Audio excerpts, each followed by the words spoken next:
Let me go back to the phones and go to Steve. Steve calling us from Texas. Hi, Steve. Yeah.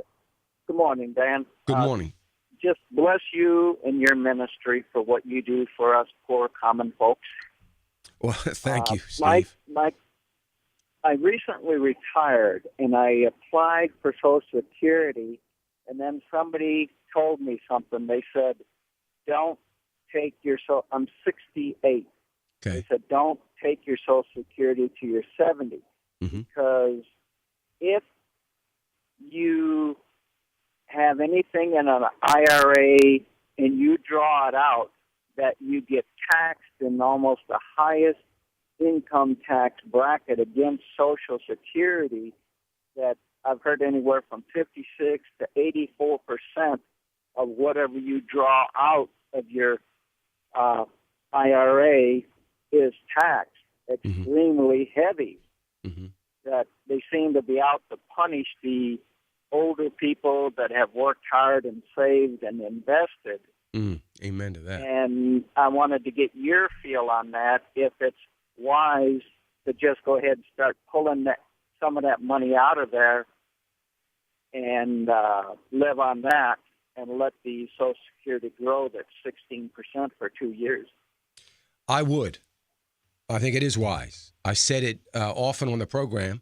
I use myself as an example. I'm not taking Social Security till I'm 70 unless there's some sort of an emergency that I have to, because I get a 34% increase per month from that. And it is going to lower your tax base in the sense that what you don't want to do is draw so much out of your IRA accounts where it is even so much that it could make your Social Security taxable.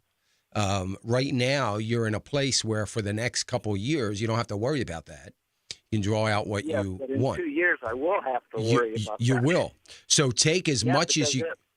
I'll be at that point where I am forced to take it out of IRA. Yes. And there's a big pocket there. And it's easy to go above that minimum of $44,000. It sure is.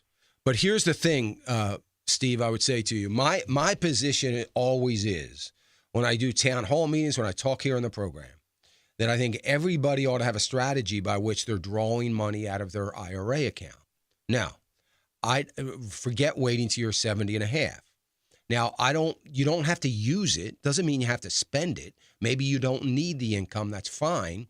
Then I tell people, pull it out, put it over into your savings account or over into your investment account on the other side. In other words, anything in an IRA, an old 401k or whatever is considered qualified money.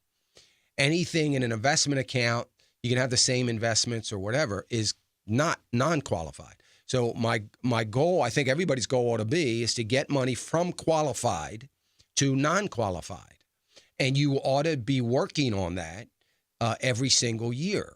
So whether you need it or not, better for you, better for your estate to be paying the taxes every year, a little bit at a time, or maybe not so little bit, but every year on that qualified money. Pull it out of there, put it over into your savings if you don't need it, or if you have another investment account over there.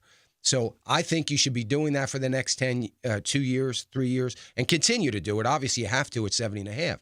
But I would wait and take Social Security so that at least you get that break now that you can take a little bit more to move over to your investment account. Yes, you got to pay tax on it. Still better to do it because I think we're in the lowest tax bracket we're ever going to be in. It's only going to go up. So I would start right now, Steve. I would take some out. If you can hold off your Social Security to your 70, I think that would be a great idea.